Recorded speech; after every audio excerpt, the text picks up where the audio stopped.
दिसंबर 2023 में mutual fund के asset under management ने 50 लाख करोड़ का आंकड़े को पार कर गया है और यह आंकड़ा 50.77 लाख करोड़ हो गया है। इसके लिए आप सभी बधाई के पात्र हैं, क्योंकि मेरा मानना है कि यदि आप मेरा यह वीडियो देख रहे हैं तो या तो आप वर्तमान में म्यूचुअल फंड के इन्वेस्टर हैं या आप भविष्य में म्यूचुअल फंड में इन्वेस्ट करने वाले हैं।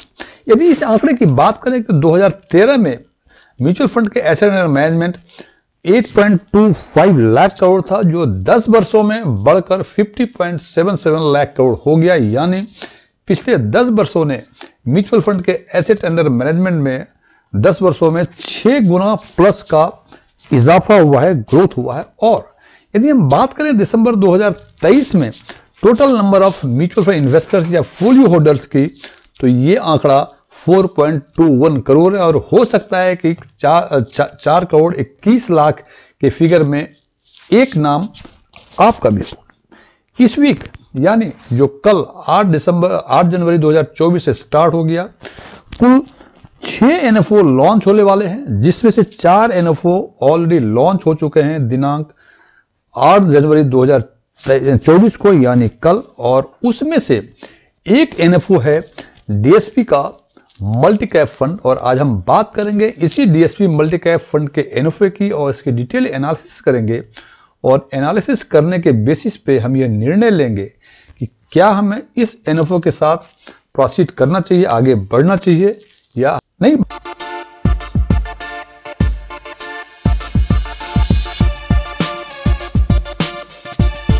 इसमें आगे बढ़ने से पहले हमें मल्टी कैप सेगमेंट के बारे में थोड़ा जानना जरूरी है। नंबर 1 जो सबसे अधिक इंपॉर्टेंट है, इस सेगमेंट के एसेट का allocation across the segment, industry और सेक्टर होता है, जो इस फंड को एक फ्लेक्सिबिलिटी प्रोवाइड करता है कि किसी भी समय अपने समय के अनुसार से किसी सेगमेंट में, किसी इंडस्ट्री में, किसी सेक्टर में भी स्विच कर सकता है। नंबर 2, चूंकि इस सेगमेंट का एक फीचर है जो आगे चर्चा करेंगे हम, कि इनका लार्ज कैप, मिड कैप और स्मॉल कैप में डेडिकेटेड एक्सपोजर होता है और उसमें समय के अनुसार रिबैलेंसिंग करने का भी एक प्रोविजंस होता है, आप कर सकते हैं, जो कि एक इंपॉर्टेंट फीचर्स है मल्टी कैप सेगमेंट का। और यही फीचर इस सेगमेंट को बेटर डाइवर्सिफिकेशन और निफ्टी 500 टेराई जो कि इनका बेंचमार्क होता है, उसकी तुलना में बेहतर रिटर्न देता है। और यदि हम मल्टी कैप सेगमेंट के एवरेज रोलिंग रिटर्न की तुलना निफ्टी 500 टीआरआई के एवरेज रोलिंग रिटर्न से कंपेयर करें तो हम देखते हैं कि यदि 1/4/2005 से लेके 31/11/2023 के बीच जो रोलिंग रिटर्न थे इनके, उनमें से 10 टाइम्स में 8 टाइम्स मींस 80% टाइम्स जो हैं मल्टी कैप सेगमेंट का एवरेज रिटर्न निफ्टी 500 टीआरआई के एवरेज रिटर्न से बेहतर था। केवल 20% टाइम्स ही ऐसे मौके आए इन पिछले 18 वर्षों में, जबकि निफ्टी 500 टीआरआई ने मल्टी कैप सेगमेंट के एवरेज रिटर्न से बेहतर रिटर्न दिया।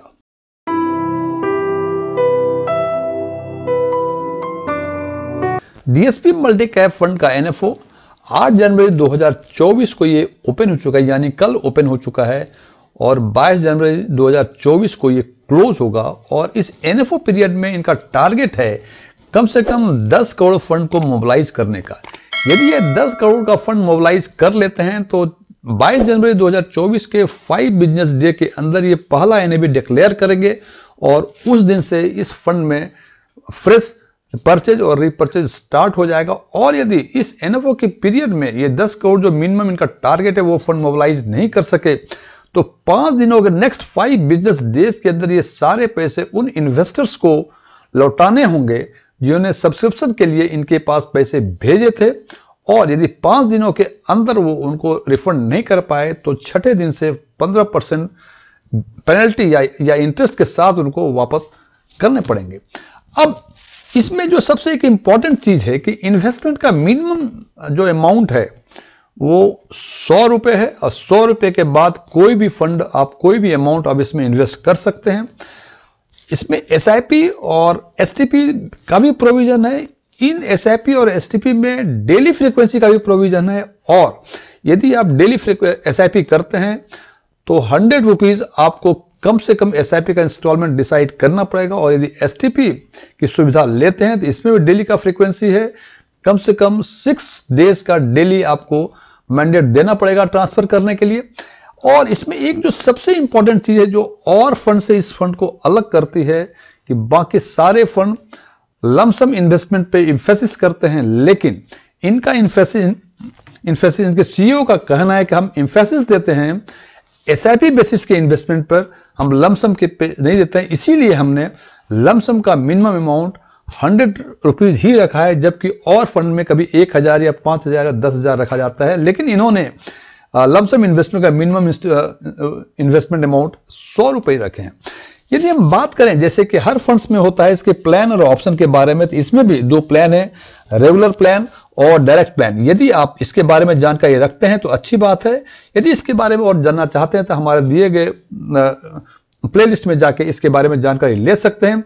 यदि आपने किसी भी जगह किसी डिस्ट्रीब्यूटर का ARN नंबर डाला तो माना जाएगा कि आपने वो रेगुलर लिया हुआ है, और यदि आपने ये नहीं डाला है तो माना जाएगा कि वो डायरेक्ट प्लान आपने लिया हुआ है। और डिफॉल्ट ऑप्शन, यदि आपने ऑप्शन के केस में या तो ग्रोथ या IDCW कुछ नहीं मेंशन किया है तो माना जाएगा, डिफॉल्ट माना जाएगा कि आपने ग्रोथ ऑप्शंस को लिया हुआ है। और यदि आपने कुछ लिखा है, यदि IDCW लिखा है तो माना जाएगा कि आपने IDCW ऑप्शन को ऑप्ट किया हुआ है। यदि एक एग्जिट लोड की बात करें, यह भी एक इंपॉर्टेंट फीचर है इस फंड्स का। इसमें एग्जिट लोड नील है, मतलब किसी भी टाइम आप किसी भी दिन इन्वेस्ट कर सकते हैं और किसी भी पीरियड में इसको आप निकाल सकते हैं, कोई एग्जिट लोड चार्ज नहीं होगा। और इनका बेंचमार्क, इस फंड का DSP जो सारे मल्टी कैप फंड का बेंचमार्क है, निफ्टी 500 मल्टी कैप 50:25:25 TRI है। ये 50:25:25 TRI क्या है, इसके बारे में हम आगे चर्चा करेंगे।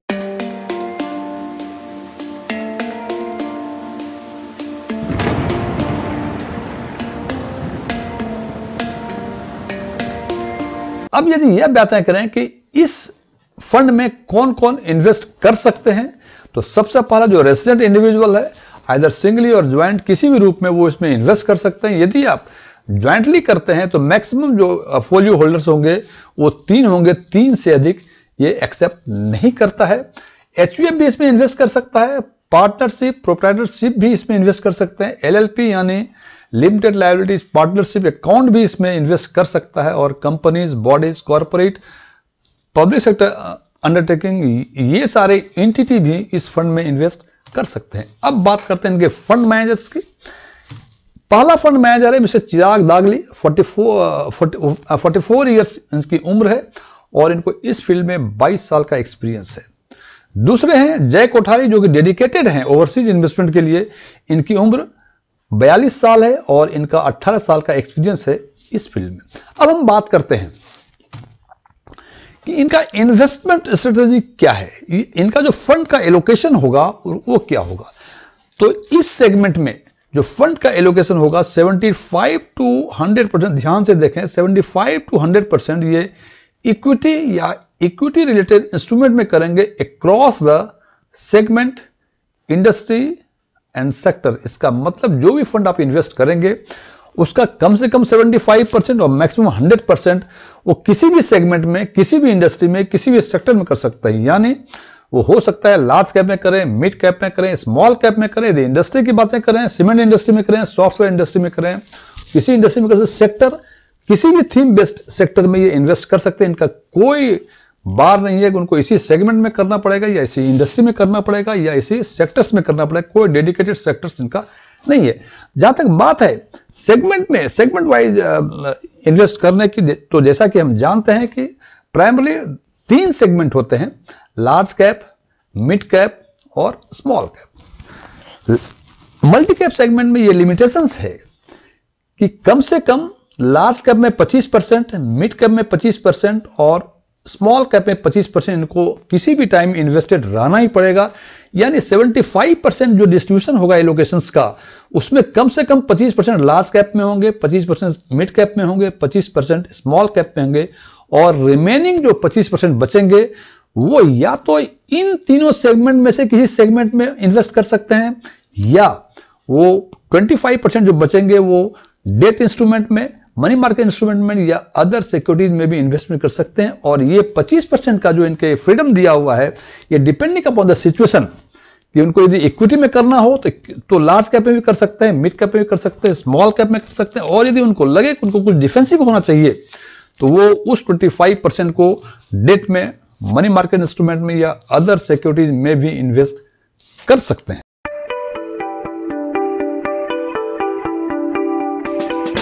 ये सारी बातें हो गई डीएसपी मल्टी कैप फंड की। अब देखते हैं कि क्या मल्टी कैप में ऑलरेडी बाजार में कोई और भी एग्जिस्टिंग फंड हैं, और यदि हैं तो उनके परफॉर्मेंस क्या है। तो हम देखते हैं कि एग्जिस्टिंग फंड आज के दिन में 23 फंड हैं, और उस 23 फंड में से 6 फंड जो हैं वो 10 साल से अधिक पुराने हैं, और इन 10 साल के टेन्योर में जो सबसे बेहतर परफॉर्मेंस है CAGR है 10 ईयर्स का, वो है 23.28%। मैं फिर रिपीट कर दूं, टोटल 23 फंड्स आज के दिन बाजार में मौजूद हैं, उसमें से 6 फंड जो हैं 10 साल से अधिक पुराने हैं, और 10 ईयर्स का CAGR जो सबसे बेहतर है वो 23.28% है। यदि बात करें हम 5 ईयर्स की, तो 5 ईयर्स के टेन्योर में केवल 7 फंड ऐसे हैं जो 5 साल से अधिक पुराने हैं, और 5 ईयर्स का CAGR सबसे बेहतर जो है 25.91% है। बात करें यदि 3 ईयर्स या उससे अधिक की, तो कुल 8 फंड हैं, और 8 फंड जो 3 ईयर्स का जो CAGR है, उन 8 फंडों में सबसे बेहतर रिटर्न जो CAGR है वो 31.36% है। और यदि 1 ईयर के ट्रेलिंग रिटर्न की बातें करें तो कुल 16 फंड हैं, और इनमें सबसे बेहतर जो ट्रेलिंग रिटर्न है वो है 41.53%। अब ये सारी स्थिति क्लियर हो गई। अब हमें ये निर्णय लेना है कि हमें डीएसपी मल्टी कैप में जाना चाहिए, या हमें मल्टी कैप में यदि इन्वेस्ट करना है तो जो एग्जिस्टिंग फंड हैं उसमें से कोई बेहतर फंड को शॉर्टलिस्ट करें और उसमें हम इन्वेस्ट करें। सबसे पहली बात, NFO कभी सस्ता नहीं होता है। हमें लगता है कि 10 रुपये का यूनिट्स दे रहा है, लेकिन जनाब घोड़े की तुलना गधे से नहीं की जा सकती। 10 रुपये में जो यूनिट्स मिलेंगे और जो 2000 के यूनिट्स मिल रहे हैं आपको एक यूनिट, दोनों में एसेट प्राइस में बहुत ही डिफरेंस है। सो आप ये तुलना नहीं कर सकते कि इसकी यूनिट 10 में मिल रही है और किसी मल्टी कैप दूसरे फंड को वो मिल रहा है 150 रुपये का या 200 रुपये का। 200 रुपये में 200 रुपये का चीज है, 10 रुपये में 10 रुपये का चीज है, तो सस्ता कुछ नहीं जनाब। क्योंकि एसेट की वैल्यू होती है तो 10 रुपये का एसेट 10 रुपये का ही होगा, 150 का एसेट 150 रुपये का ही होगा। नंबर ऑफ यूनिट्स एक हो सकता है, हाँ ये हो सकता है, इससे कोई फर्क नहीं पड़ता।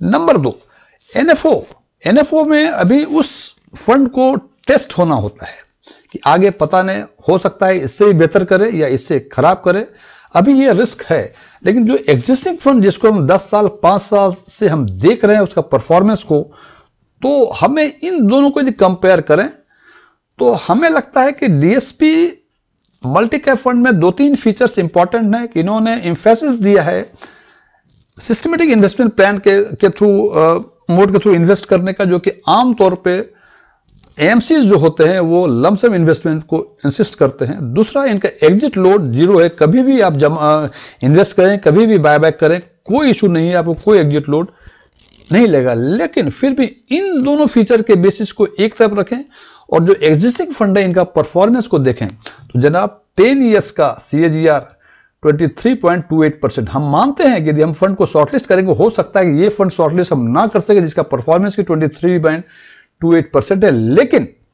यदि हम थोड़ा अपना विजडम को यूज करें तो हो सकता है 23% वाला फंड शॉर्टलिस्ट ना हो, लेकिन 20% वाला हो जाए, 18% वाला भी हो जाए। और इवन इफ यदि हम मानते हैं कि हम 18% वाला भी मल्टी कैप सेगमेंट में फंड को शॉर्टलिस्ट करते हैं तो जनाब 18% का CAGR 10 year CAGR it's a very good return. और जैसा कि आप जानते हैं कि इसमें टैक्सेशन का भी सुविधा होगा, बिकॉज इसमें इंडेक्सेशन के बेसिस पर टैक्स का प्रोविजन होता है यदि 3 साल से ऊपर 1 साल से ऊपर का यदि इन्वेस्टमेंट हो जाए। तो यदि हमें ये भरोसा हो अपने आप पे कि हम वैसे इन जो एग्जिस्टिंग 23 फंड हैं हमारे पास, इन फंड में से कुछ ऐसे फंड को हम सेलेक्ट कर सकते हैं जिनका CAGR 10 ईयर का CAGR 23% की नहीं तो कम से कम 20% 18% के आसपास हो, तो वो बेहतर है कि हम एग्जिस्टिंग फंड में करें। लेकिन यदि आपको DSP AMC से कुछ विशेष आपको लगता है, कुछ इस एएमसी में कुछ विशेष फीचर, कुछ विशेष सुविधाएं हैं, तो निश्चित रूप से आप नए फंड को भी टेस्ट कर सकते हैं, लेकिन अंतिम निर्णय हमेशा आपका। Thank you.